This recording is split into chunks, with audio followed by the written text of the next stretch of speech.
Principle of PAL से PLE principle of mathematical induction, principle of mathematical induction. Principle of mathematical induction में जितने सारे हमारे पास questions होंगे उनको हमें प्रूव करना है वहां पे in terms of n question होगा। क्या होगा? I will give an example, simple example. देखो हमारे पास है 1 plus 2 plus 3 plus 4 plus 5 so on up to n। क्या है ये? आपने पढ़ा भी है, 10th में पढ़ा है, अरिथमेटिक प्रोग्रेशन में पढ़ा है। ये अरिथमेटिक प्रोग्रेशन है, ठीक है? क्या है ये? अरिथमेटिक प्रोग्रेशन है। मैं आपको बताऊंगा कैसे। The first term it's 1, then it's 2 3 4 5 6 so on up to n. The last term is n. Arithmetic progression क्या होता है? अरिथमेटिक पढ़ा है ना 10th में? अरिथमेटिक प्रोग्रेशन क्या होता है? जहां पे उस सीरीज को, उस सीक्वेंस को हम अरिथमेटिक प्रोग्रेशन कहते हैं जहां पे कॉमन डिफरेंस होता है। क्या होता है? Common difference, that is denoted by d। Common difference क्या होता है? Second term minus first term. इन दो में डिफरेंस कितना है? इन दो में, यहां पे तो common difference is second term a2 minus a1 या a3 माइनस a2 या a4 माइनस a3। अगर ये सारे डिफरेंसेस सेम है तो हम इस अरिथमेटिक सीरीज को कहेंगे अरिथमेटिक सीरीज। क्या कहेंगे? या हम इस सीक्वेंस को कहेंगे अरिथमेटिक सीक्वेंस या अरिथमेटिक प्रोग्रेशन। तो अरिथमेटिक प्रोग्रेशन किस सीक्वेंस को हम कहते हैं? A sequence is said to be arithmetic sequence if the difference between two consecutive terms is constant। क्या आंसर? ये दोनों टर्म दरमियान as difference as constant, मतलब सेम, ठीक है? उस डिफरेंस को हम कांस्टेंट, इस डिफरेंस को हम क्या कहते हैं? कांस्टेंट डिफरेंस और common difference, and is denoted by d and d is equal to 1। so this is arithmetic sequence। तो आप पॉइंट दिए। अब इस अरिथमेटिक सीरीज के अंदर कितनी सारी टर्म्स हैं? n टर्म्स है ना? How many terms are there? and finite terms, infinite नहीं, finite terms। इस अरिथमेटिक सीरीज के अंदर, इस अरिथमेटिक प्रोग्रेशन के अंदर n टर्म्स है, ठीक? इन n टर्म्स का सम आपने पढ़ा है। Sum of n terms of an arithmetic sequence क्या होता है? n by 2 into a plus l। याद है? n is the number of terms, a is the first term, l is the last term। ये आपने लास्ट ईयर पढ़ा है। n the number of terms, a the first term, l the last term। so what is number of terms to n here? Divided by 2। what is the first term? what is the last term? n। so what is the sum? it is n into n plus 1 divided by 2। ये आपने last year पढ़ा है कि नहीं पढ़ा है? ठीक है?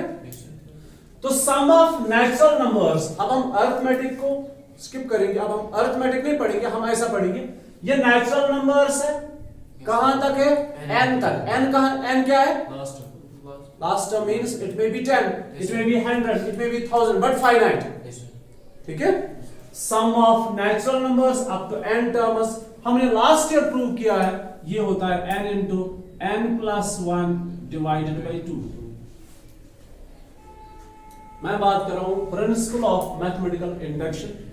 ये एक रूल है जिससे हम ऐसी चीजों को प्रूव करते हैं। ठीक है? किन चीजों को? जहां पे जनरलाइजेशन होती है, जहां पे n होता है, ऐसी चीजों को प्रूव करने के लिए हमारे पास एक मेथड है, उसको बोलते हैं प्रिंसिपल ऑफ मैथमेटिकल इंडक्शन। अब यहां आप ध्यान रखो बस। देखो क्या है, ये हम देखेंगे ये सही है कि गलत। देखो से फॉर एग्जांपल हम लेंगे दो टर्म्स, कौन कौन? 1 और 2। 1 और 2 का सम कितना है? ये हो गया left hand side. Right hand side हमने इसका फॉर्मूला बना के रखा है सम ऑफ नेचुरल नंबर्स। मैंने कितने नेचुरल नंबर्स को सम किया? तो मुझे n की जगह क्या लिखना है? लेफ्ट साइड में 2 टर्म्स और राइट साइड में n की जगह आप लिखोगे 2 because the number of terms, हमने 2 टर्म्स को सम किया। जरा सब्स्टिट्यूट करके देखो, n into n plus 1 divided by 2 that is 2 into 2 plus 1 divided by 2, sorry, 2 and 2, 2 plus 1, 3. ठीक है? अगर हम चार टर्म्स को सम करेंगे तो इट इज 1 plus 2 plus 3 plus 4, it is 10. तो इसी 4 को सब्स्टिट्यूट करेंगे राइट साइड में, 4 into 4 plus 1 divided by 2, 2 1s are 2 2s are 2 5s are, it's 10. ठीक है? अगर आप 100 टर्म्स को सम करोगे, देखो अगर मैं इससे पहले आपको बोलता आप 1 से लेकर 10 तक सम करो, कैसे करते आप? 1 plus 2 plus 3 plus 4 plus 5 plus 6 plus 7 plus 8 plus 9 plus 10, आप आराम से करते हो और आंसर बोलते. अगर मैं विदाउट दिस फॉर्मूला, अगर मैं आपसे ये कहता हूं 1 से लेकर 100 तक सम करो, तो आपको थोड़ा मुश्किल हो जाता. पहले 1 लिखना था, फिर +2, फिर +3, फिर +4, इनको 1 by 1 सम करना था. 1 को ऐड करना था 2 से, 1 plus 2 हो गया 3 को ऐड करना था 3 से, तो वो बन जाएगा 6 को ऐड करना था 4 से, वो बन जाएगा 10, तो 10 को ऐड करना था 5 से, वो बन जाता 15 एंड सो ऑन. ठीक है? फिर अगर मैं आपको बोलता 1 से लेकर 1 लाख तक सम करो, कंसेक्यूटिव टर्म्स को सम करते जाओ, तो मे बी आप पता नहीं 2-3 दिन बाद करते, लेकिन वहां पे गलतियां भी हो सकती थी आपकी कैलकुलेशन. You got it? लेकिन एक फॉर्मूला है, the sum of natural numbers is n and n plus 1 divided by 2. अब आपको डरने की जरूरत नहीं है, 1 से लेकर 1 लाख तक सम कर सकते हो, 1 से लेकर 1 करोड़ तक सम कर सकते हो. मतलब लास्ट टर्म डिफाइनेड होनी चाहिए, फाइनाइट होनी चाहिए, फाइनाइट सीक्वेंस होनी चाहिए. तो 1 से लेकर 1 लाख तक सम जब करना है आपको, सो इट इज 1 लाख, ठीक, into 1 lakh 1 divided by 2 into 50,000 बन जाएगा, into this आपको मिल जाएगा आंसर. ठीक है? देखो ये ऑलरेडी प्रूव्ड है. इस चीज को हम प्रूव करेंगे using principle of mathematical induction. किससे प्रूव करेंगे? देखो आपके सामने ये ऑलरेडी लास्ट ईयर आपने प्रूव किया है, शायद आपने पढ़ा भी होगा. अरिथमेटिक सीक्वेंस आपने पढ़ा, वहां पे आपने पढ़ा ये एक सीक्वेंस है, ये अरिथमेटिक सीक्वेंस है. और हमें आज पता चला बेसिकली हम पढ़ रहे थे sum of natural numbers up to n terms. ठीक? जहां पे बात n की आती है, जनरल टर्म्स की आती है, जैसे हम लिखते हैं ना क्वाड्रेटिक की general term, general quadratic equation या general quadratic polynomial ax square plus bx plus c, तो इसके लिए एक फार्मूला बन जाता है जनरल में, चाहे फैक्टराइजेशन का हो, चाहे क्वाड्रेटिक फार्मूला हो, x is equal to -b plus minus square root of b square minus 4ac divided by 2a. ये क्या एक जनरल फार्मूला है. ठीक? अब चाहे कोई भी क्वाड्रेटिक इक्वेशन हो, कोई भी क्वाड्रेटिक पॉलिनोमियल हो, उसके रूट्स निकालने के लिए आपके पास फार्मूला है.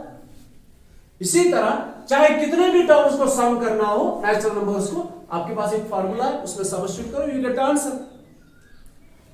बट क्या ये सही है या गलत है? चलो इसको मान लिया हमने लास्ट ईयर प्रूव किया. अगर नहीं प्रूव किया होता लास्ट ईयर, तो मैं आज आपको बोलता कि बेटा ये है sum of natural numbers is equal to n into n plus 1 divided by 2. आप मानते पहले, फिर हम ट्राई करते 2 टर्म्स का सम, फिर 4 टर्म्स का सम, मे बी 10 टर्म्स का सम बराबर नहीं होता, उसके लिए ये फॉर्मूला एलिजिबल नहीं होता. ठीक है? May be. और उसके लिए हमारे पास एक तरीका है जिसको बोलते हैं प्रिंसिपल ऑफ मैथमेटिकल इंडक्शन. ठीक है? तो प्रिंसिपल ऑफ मैथमेटिकल इंडक्शन के 3 स्टेप्स होते हैं. कितने स्टेप्स? 3. देखो स्टेटमेंट ऑलरेडी होगा आपके पास और आपने उसको प्रूव करना होगा कि ये सही है. नहीं समझा? हम प्रिंसिपल ऑफ मैथमेटिकल इंडक्शन, मेरी बात ध्यान से सुनो, मैं क्या बता रहा हूं. इस चैप्टर के अंदर हम कोई नया फॉर्मूला बनाने नहीं जा रहे हैं. फॉर्मूला बना के है, आपने उनको प्रूव करना ये सही है. नहीं समझे? मिसाल के तौर पर आज हम ऐसा नहीं करने जा रहे 1 square plus 2 square plus 3 square plus 4 square. जरा बोलो ये है क्या? इसको क्या पढ़ोगे आप? ये सम है. किन का सम है? स्क्वायर्स है. किन स्क्वायर्स का? Natural numbers. जरा पढ़ो पूरा. It's the sum of the squares of natural numbers. क्या है ये? It's the sum. किनका sum? The squares of what? Natural numbers. तो क्या पढ़ेंगे? It's the sum of the squares of natural numbers. इसको आज हम डिराइव नहीं करने जा रहे. कि आज आप इसके लिए एक फॉर्मूला बनाओगे, इसका फॉर्मूला बना के है उसी को हम प्रूव करेंगे ये सही है। समझिए? ये आपके सामने एक स्टेटमेंट है, उस स्टेटमेंट को आपने प्रूव करना है ये सही है, और इसके लिए फॉर्मूला है n into n plus 1 into 2n plus 1 divided by 6। जब भी आप नेचुरल नंबर्स को सम करने जाओगे ना, स्क्वायर्स ऑफ नेचुरल नंबर्स को, मत करो फॉर्मूला में सब्स्टिट्यूट करो n का वैल्यू, कितने टर्म्स को सम करने जा रहे हो आपको वहां से आंसर मिलेगा। आपके पास और एक है 1 क्यूब 2 क्यूब 3 क्यूब, जरा बोलो क्या है ये? It's the sum of what? The cubes of what? Natural numbers. So it's the sum of the cubes of natural numbers. इस फॉर्मूला को आज हम डिराइव नहीं करने जा रहे, बल्कि ये ऑलरेडी डिराइव्ड है, हम इसको प्रूव करने जा रहे हैं कि ये सही है। जो इसका फॉर्मूला बन गया है ना, जैसे ये फॉर्मूला था, इसका भी ये फॉर्मूला है, इसका भी अपना फॉर्मूला है, हम उन फॉर्मूलाज को प्रूव करेंगे कि ये सही फॉर्मूला है। किससे? using the technique that is known as principle of mathematical induction। तो principle of mathematical induction के 3 steps होते हैं। कितने steps होते हैं? 3 steps। हम आपको अभी बता रहे थे, एक step is like this: 8 is divisible by 2। पहला पॉइंट, ये स्टेप सही है कि गलत? सही है।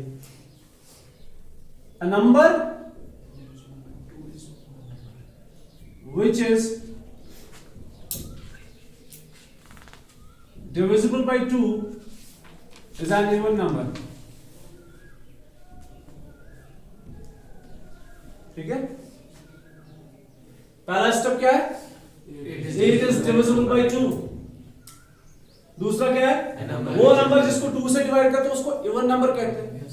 अब इनकी बुनियाद पे अगर ये दो सही है, अगर ये दो सही है ना, तो एक नया पॉइंट बन जाता है that 8 is an even number। 8 is an even number। समझ आया? Yes sir. अगर ये दो सही है तो तीसरा भी सही होगा। इसी तरह इस प्रिंसिपल ऑफ मैथमेटिकल इंडक्शन के अंदर 3 स्टेप्स होते हैं। कितने स्टेप्स? 3। अब मैं स्टेप्स बताऊंगा क्या क्या है। इनको प्रूव करने के लिए 3 स्टेप्स है। आप, ये बहुत अच्छे क्वेश्चन है, मजेदार है, बस आप ध्यान रखो इधर। पहले हम प्रूव करने जा रहे हैं सम ऑफ नेचुरल नंबर्स। किनको? जो ऑलरेडी प्रूव्ड है, जो आपको पता भी answer. Sum of natural numbers, इसको लिखते हैं n, s n से डिनोट करते हैं। इट इज 1 plus 2 plus 3 plus 4 so on up to n is equal to n into n plus 1 divided by 2। इस सीरीज को हम ऐसे भी लिखते हैं, p of n से भी डिनोट करते हैं। किससे? p of n। It's a series. Okay, हम कौन सा टूल इस्तेमाल करने जा रहे हैं? Principle of mathematical. क्यों? इसको प्रूव करने के लिए। पहला पॉइंट होता है, पहला point, first step is step number 1। Step first होता है for n is equal to 1। क्या होता है? बाजता अजीब आपकी आदत देखना शुरू करते हैं, तो बात समझना वर्ड्स बाजता यूनिवर्सिटी पाती अपने पहली बार पढ़ा है। For n is equal to 1, देखो हम बेसिकली क्या करने जा रहे हैं, ये एक स्टेटमेंट है। क्या है? स्टेटमेंट। एक स्टेटमेंट है। इस स्टेटमेंट को हमने प्रूव करना है ये सही है। ठीक है बेटा, ये डिराइव नहीं करना, एक नया फॉर्मूला नहीं बनाना, फॉर्मूला बना के उसी फॉर्मूला को हमने प्रूव करना है। कैसे करेंगे prove? For n is equal to 1 पहले साबित करेंगे कि हम चेक करेंगे एक टर्म का सम, क्या वो इसको सेटिस्फाई कर रहा है, नहीं कर रहा है। जरा बोलो एक टर्म का सम। देखो p ऑफ 1, क्या? p of 1, n is equal to 1 means अगर लेफ्ट साइड की बात करेंगे तो n is equal 1 stands for it's a one term. कितने टर्म्स? One term. तो one term is only 1 is equal. Right में क्या डिनोट करता है? n की जगह आप सब्स्टिट्यूट करो 1, सो n का वैल्यू 1 है। लेफ्ट में n is equal to 1 stands for one term, और राइट में n की जगह क्या लिखना है? 1 लिखना है। तो n की जगह 1 लिख के देखो, 1 into 1 plus 1 divided by 2. So 1 is equal to 1 plus 1 is 2 by 2. So 1 is equal to 1. फिर लिखते हैं true. क्या लिखते हैं? True. अब लिखते हैं फिर the result is true for n is equal to 1. एक टर्म यहां से ले लो और इसी को सब्स्टिट्यूट करो और आपको जो आंसर मिला, अब आप बोलोगे सर ये तो प्रूव है, ये प्रूव्ड है लेकिन इसको सही साबित करना है। बात समझ में आ रही है? सारे सही है, बस एक मैथमेटिकल टूल है जिसकी वजह से ये साबित हो जाए कि ये सही है या गलत। मिसाल के तौर पर मैं आपको बोलूं 1 + 3 + 5 + 7 किनको सम करने जा रहे हैं? ऑड नंबर्स को। किनको? Odd numbers. नेचुरल नंबर ही है लेकिन ऑड नंबर है। मैं आपको बोल रहा हूं इनको सम करो, इनको सम करो। आप एक फार्मूला बनाओ, देखो आप सम करोगे 1 + 3 हो गया 4, 4 + 5 is 9, 9 + 7 is 16। आप बोलोगे सम 69। अब मैं वो आगे और एक टर्म ले लूंगा 9, फिर 11, फिर 13। तो आपने क्या करना, इसके लिए एक फार्मूला डिराइव करना है, ठीक है? yes. अब कर लेना खुद से, सम ऑड नंबर्स के लिए एक फार्मूला डिराइव कर लेना। पूछ ले क्या अब कर लो, मुझे क्या पता है क्या है क्या, मतलब सगळ्यात प्राथमिक चीज सेटिस्फाई करो। ये फार्मूला डिराइव करके है, इसका भी एक फार्मूला है, बस आप खुद से ट्राई कर लेना तो ये व एम का फार्मूला बने, ठीक? अच्छा, पहला स्टेप क्या है? Listen to me. पहला स्टेप क्या है? दूसरा step, step number 2। Step number 2 is for n is equal to योग। याद सी तो समझ पाते। उसका एक इस खंड शीट साबित कर सकते। अगर मैं ऐसा करूं, दो टर्म्स को ले लो, 1 + 2 is equal 2 × 2 + 1। मेरी तरफ ध्यान रखो, मैं क्या करने जा रहा हूं। 2 + 1 is 3। अभी इधर ध्यान रखो, 2 + ना भाई नहीं होता आसान। 2 + 1 is equal 3, ट्रू आ रहा है। तो दो टर्म्स को सम किया, सही आ रहा है। अब तीन टर्म्स को सम करेंगे। It's 1 + 2 + 3 कितना हुआ? 6। It is 3 × 3 + 1 divided by 2. It's 3 × 4. 3 4s are 12 by 2 is 6. It's true? Yes sir. क्या हम 1 by 1 सबका सम ट्राई करेंगे? No sir. अगर ऐसा ही करना है तो फार्मूला क्यों बनाना? ठीक है? एक टर्म ठीक है, दो टर्म्स तक हम बर्दाश्त करेंगे, चार टर्म्स तक हम बर्दाश्त करेंगे, लेकिन आगे हम सम नहीं करेंगे। ये क्या फायदा है फार्मूला बनाने का? तो 1 के लिए हमने साबित कर दिया, ठीक है? अब इसके आगे ना हम दो टर्म्स को सम करेंगे, ना हम तीन को, ना हम चार टर्म्स को सम करेंगे, ना 5 को, ना 10 को, ना 100। उन सब के लिए हम एक नंबर लेते हैं और इसको बोलते हैं assumption step। कौन सा स्टेप? assumption। हम assume करेंगे कि ये जो रिजल्ट है ना, assume क्या होता है? assume होता है कि हम सही मानते हैं कि अगर हमने आगे किसी भी टर्म्स को, कुछ भी टर्म्स को सम किया, उनके बाद हमने नंबर लिया k। नहीं समझा? yes, k किसकी जगह है? k दो टर्म्स की जगह है, k 3 टर्म्स की जगह है, k 4 टर्म्स। हम सबको एक एक करके सम नहीं कर सकते। इस हकों दोन टर्म अलग चेक करे कि हम 3 टर्म्स को अलग से चेक नहीं कर सकते, हम 4 टर्म्स को अलग से कर सकते हैं, 10 तक कर सकते हैं, 20 तक कर सकते हैं, लेकिन उसके आगे हम नहीं जा सकते। अगर उसके आगे ही जाना है फिर फार्मूला की जरूरत नहीं है। तो step number 2 is for n is equal to, इसको बोलते हैं assumption स्टेप। कौन सा स्टेप? assumption step. ये दूसरा होता है। देखो दूसरा क्या होता है, ये कौन पूछते? n इज इक्वल k, मैंने k क्या लिया? k एक कांस्टेंट है। k मैंने मतलब आप मान लो कि मुझे करना था 2 टर्म्स को सम, 3 टर्म्स को सम, 4 टर्म्स को सम, 10 टर्म्स को सम मैंने करना था, ठीक है? समझ आ रहा है?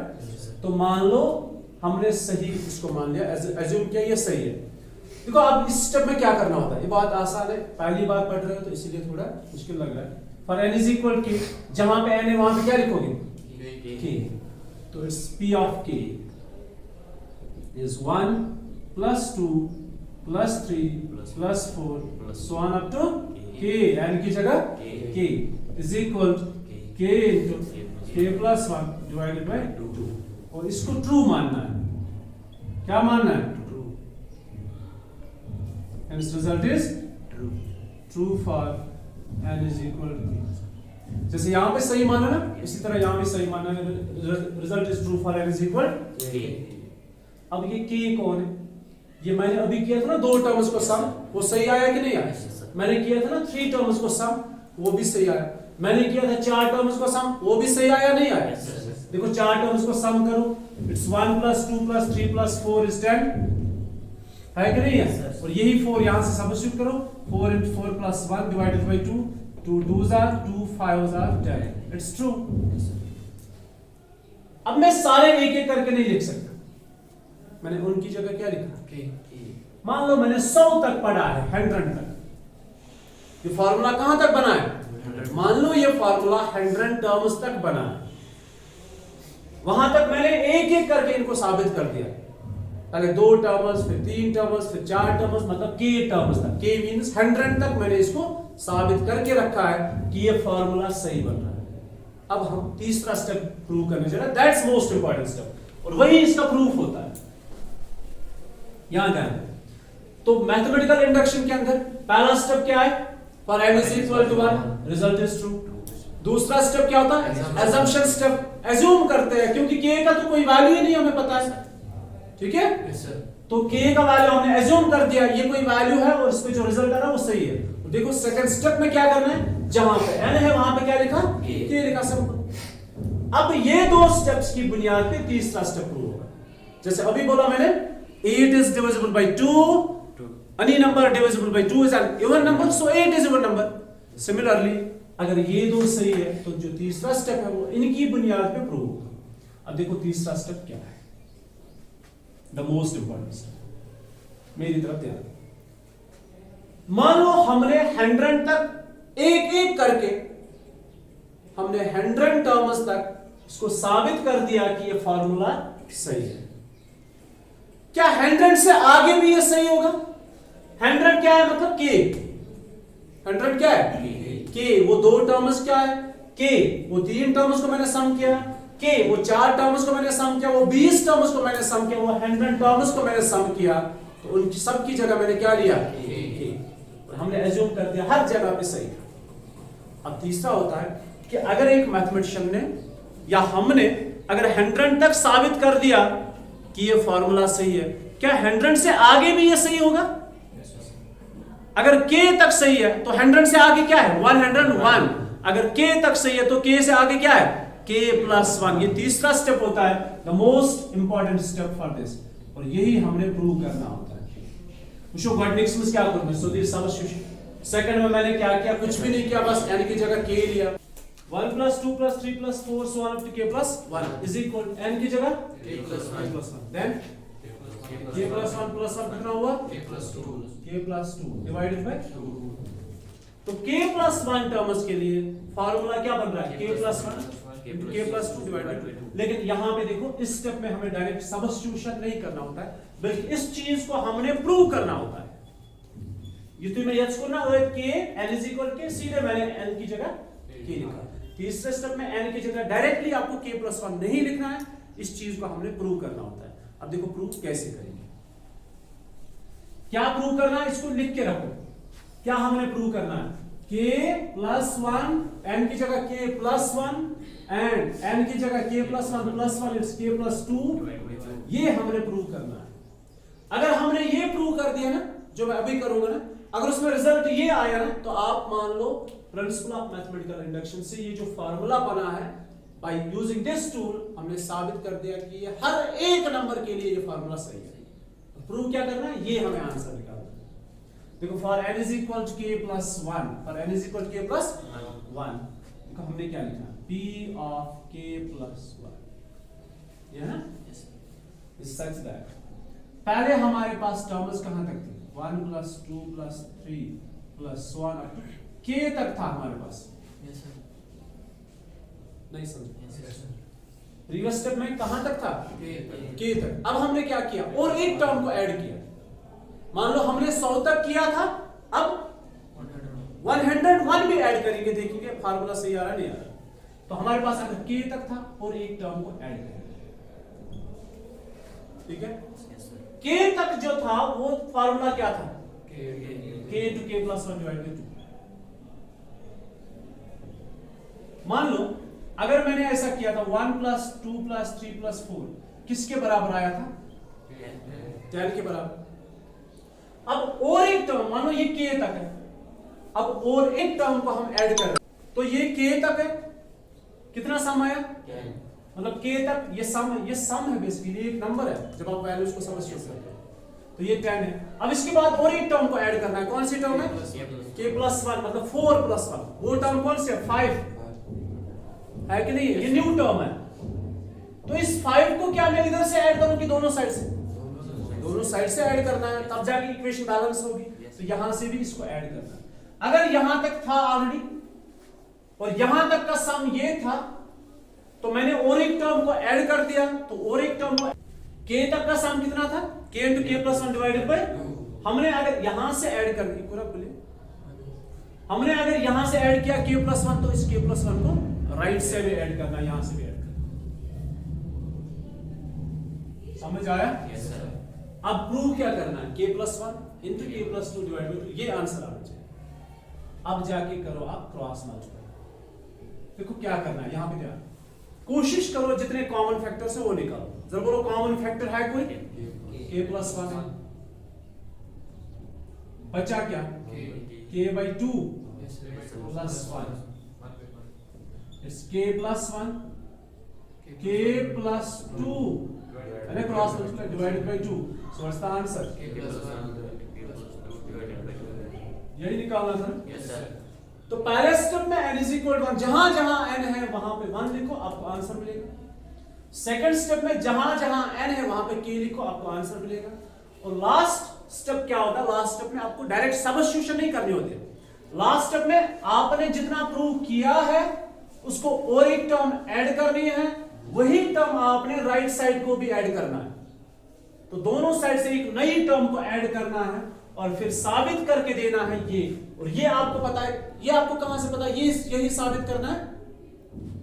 नहीं, ये इसके लिए आपको क्या करना? चेक करना होता है रिजल्ट। n की जगह अगर हम लिखेंगे k + 1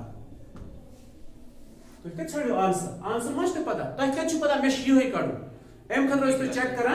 अगर कोई n से जाएगा k + 1 equal to k + 1 into k + 1 + 1 is k + 2, ये आपके पास आंसर होता है। ये पीछे बुक पे लिख के नहीं होता है, इशू पाने ये आंसर छानो कि मैं क्या आंसर करूं। और अगर आपको आंसर ये इससे मिलता है तो आप लिखोगे hence the result is true for n = k + 1, for n = 1 it's true, for n = k it's true, and for n = k + 1 it's also true। hence by mathematical induction ये फार्मूला आज के बाद सही है। ठीक है, अब कहीं पे भी किसी भी जगह आप इसको अप्लाई कर सकते हो, लेकिन नंबर ऑफ टर्म्स फाइनाइट होने चाहिए।